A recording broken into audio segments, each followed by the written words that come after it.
Then upload videos. Select the video by going to select files. Tap on the video you want to upload.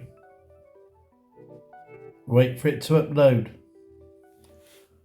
Type in the title, description. Add a thumbnail if you want.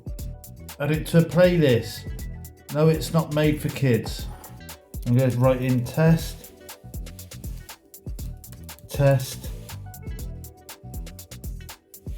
No, it's not made for kids. And select next. So you can add a related video or add a subtitle. It's running checks. This is a short film video.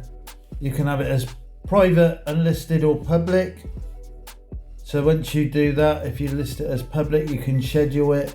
If I put into future and then schedule, and then it uploads.